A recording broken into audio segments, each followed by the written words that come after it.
नमस्कार, स्वागत है साहित्यिक झरोखा चैनल पर। आज हम करेंगे गुरु नानक देव जी का जीवन परिचय। तो आइए इनके बारे में जानते हैं। देखिए, अगर गुरु नानक देव जी की बात करें तो इनका जन्म कार्तिक पूर्णिमा 1469 ईस्वी माना जाता है और जो इनका देहांत है वो 22 सितंबर 1539 में माना गया है। गुरु नानक देव जी सिखों के प्रथम गुरु हैं। इनके अनुयायी इन्हें नानक, नानक देव जी, बाबा नानक और नानक शाह नामों से संबोधित करते हैं। नानक अपने व्यक्तित्व में दार्शनिक, योगी, गृहस्थ, धर्म सुधारक, समाज सुधारक, कवि, देशभक्त और विश्व बंधुत्व का जो भाव है वो अपने अंदर समेटे हुए थे, अर्थात बहुप्रतिभाशाली व्यक्तित्व के धनी थे। इनका जन्म स्थान गुरुद्वारा ननकाना साहिब, जो कि अब कहाँ है, पाकिस्तान में है, और इनके जो समाधि स्थल है वो करतारपुर साहिब में है। दोनों ही जगह कहाँ है, पाकिस्तान में है। इनका जन्म रावी नदी के किनारे तलवंडी नामक स्थान पर हुआ था। और कब हुआ? कार्तिक की पूर्णिमा को खत्री कुल में इनका जन्म हुआ। तलवंडी पाकिस्तान में पंजाब प्रांत का एक नगर है। कुछ विद्वान इनकी जन्म तिथि 29 अक्टूबर 1469 मानते हैं, अर्थात, लेकिन जो इनकी मूलतः है ये माना जाता है कि कार्तिक मास की पूर्णिमा को इनका जन्म हुआ। तिथि को लेकर कई विद्वानों में मतभेद है। इनके पिता का नाम मेहता कालूचंद खत्री ब्राह्मण तथा माता का नाम तृप्ता देवी था। तलवंडी का नाम आगे चलकर नानक के नाम पर ननकाना पड़ा। इनकी बहन का नाम नानकी था। नानक जी के बचपन की अगर बात करें तो बचपन में इनमें प्रखर बुद्धि के लक्षण दिखाई देने लगे थे। लड़कपन ही से ये सांसारिक विषयों से उदासीन रहा करते थे। पढ़ने लिखने में इनका ज़्यादा मन नहीं लगता था। 7-8 साल की उम्र में स्कूल छूट गया, क्योंकि भगवत प्राप्ति के संबंध में जो इनके प्रश्न थे उनके आगे अध्यापक ने हार मान ली तथा वे इन्हें सम्मान सहित घर छोड़ आए।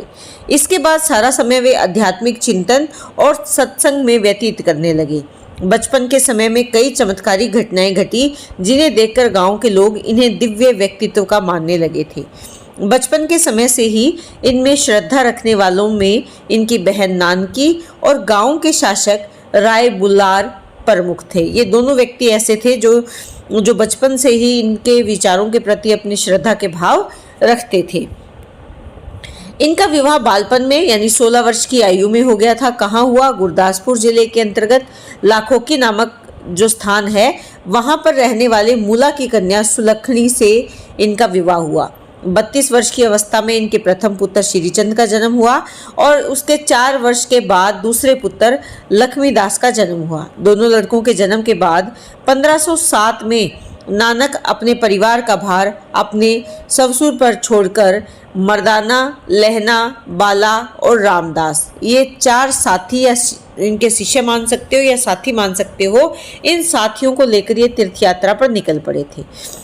नानक जी के पुत्रों में श्रीचंद आगे चलकर उदासी संप्रदाय के प्रवर्तक के रूप में प्रसिद्ध हुए। गुरु नानक देव जी की जो यात्रा है, जिसे गुरु नानक की उदासी के नाम से भी जाना जाता है, यानी गुरु नानक की उदासी से तात्पर्य क्या है? गुरु नानक की यात्रा सिख धर्म के संस्थापक गुरु नानक देव जी के द्वारा की गई आध्यात्मिक यात्राओं की ओर संकेत करती है। यानी उदासी से अभिप्राय क्या है? अपने धर्म का प्रचार प्रसार करने के लिए या अध्यात्म का प्रचार प्रसार करने के लिए उन्होंने जो यात्राएं की उनको उदासी के नाम से जाना जाता है। इसके माध्यम से उन्होंने एकता, समानता और ईश्वर के प्रति समर्पण का संदेश फैलाने के लिए बड़े पैमाने पर ये यात्राएं की थी। इनको 4 भागों में देख सकते हैं या 4 रूप में जाना जाता है। पहली जो इनकी यात्रा या पहली जो उदासी है वो 1500 से लेकर 1506 प्राथमिक मार्ग था। ये पंजाब से भारत के पूर्वी भागों में इन्होंने यात्रा की। दूसरी उदासी जो 1506 से 1513, यहाँ पर ये जो इसका प्राथमिक मार्ग रहा वो दक्षिण भारत की ओर रहा। तीसरी उदासी 1514 से 1518 के बीच में यात्रा की इन्होंने, और ये यात्रा हिमालय और तिब्बत की ओर से उत्तर की ओर की, यानी इसमें हिमालय के क्षेत्र, तिब्बत के क्षेत्र और उत्तर भारत के क्षेत्र इसमें शामिल है। चौथी उदासी या चौथी यात्रा जो धर्म के प्रचार प्रसार के लिए इन्होंने की थी, उसका समयकाल 1519 से लेकर 1521 के बीच रहा। इसमें मध्य पूर्व की ओर और पश्चिम मार्ग की ओर इन्होंने यात्राएं की। बहुत सारे ऐसे स्थान हैं जो इसमें शामिल होते हैं या इसके अंतर्गत आने वाले जितने भी स्थान हैं वहाँ पर ये गए और अपने धर्म का प्रचार प्रसार, देश में समाज में भाईचारा, एकता, समानता का भाव फैलाने के लिए इन्होंने ये उदासी या यात्राएं की थी। इनकी प्रत्येक यात्रा या प्रत्येक उदासी अद्वितीय थी और ये यात्राएं संपूर्ण विश्व में शांति, प्रेम और समानता के आदर्शों को फैलाने के लिए गुरु नानक की प्रतिबद्धता को दर्शाती थी। उनकी यात्राएं हजारों मील तक फैली हुई थी, जिन्होंने पीढ़ियों को प्रेरित किया और कई क्षेत्रों में गहरा सांस्कृतिक और आध्यात्मिक प्रभाव भी छोड़ा। हिंदी साहित्य में गुरु नानक जी भक्ति काल के अंतर्गत आते हैं। वे भक्ति काल में निर्गुण धारा की ज्ञानाश्रय शाखा से संबंध रखते हैं। उनकी कृति के संबंध में आचार्य रामचंद्र शुक्ल के विचार है।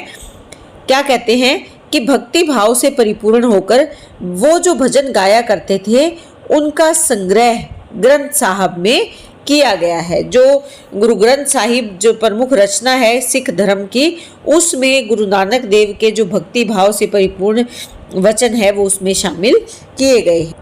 लेकिन यहाँ पर आप इस बात का ज़रूर ध्यान में रखें कि जो गुरु ग्रंथ साहिब है ये रचना किसके द्वारा संग्रहित की गई है या किसके द्वारा लिखी गई है, तो ये आप यहाँ पर ध्यान में रखें कि ये गुरु अर्जुन देव के द्वारा रचित है। अर्जुन देव सिखों में सिख धर्म के 5वें गुरु माने जाते हैं और इन्होंने जो गुरु ग्रंथ साहिब है इसमें गुरु नानक की रचनाओं को संग्रहित किया है और 1604 में इसका संकलन उन्होंने पूरा किया। गुरु ग्रंथ साहिब का संकलन कब पूरा हुआ? 1604 में हुआ। किसके द्वारा? गुरु अर्जुन देव के द्वारा ये पूरा किया गया और इसमें गुरु नानक जी के 974 शब्द या जिसको 974 भजन कह सकते हैं वो इसमें शामिल है। और ये किस में है? गुरु ग्रंथ साहिब में है, जो कि सिख धर्म का सबसे पवित्र ग्रंथ स्वीकार किया जाता है। तो ये बात आप यहाँ पर ज़रूर ध्यान में रखें, क्योंकि गुरु नानक देव जी ने गुरु ग्रंथ साहिब की रचना नहीं की, जो कि सिख धर्म का सबसे पवित्र ग्रंथ स्वीकार किया जाता है। उसकी रचना किसने की? गुरु अर्जुन देव ने की। लेकिन सिखों के जो प्रथम गुरु हैं वो गुरु नानक देव जी हैं। और इस ग्रंथ में, गुरु ग्रंथ साहिब में कितने शब्द हैं गुरु नानक देव जी के, वो आप ध्यान में ज़रूर रखें। 974 शब्द या भजन कह सकते हैं। 1604 में गुरु अर्जुन देव के द्वारा इसका संकलन किया गया। तो उम्मीद करती हूँ कि ये प्रश्न आपको बहुत अच्छे से समझ में आया होगा। बहुत बहुत धन्यवाद। इसी तरह चैनल से जुड़े रहें।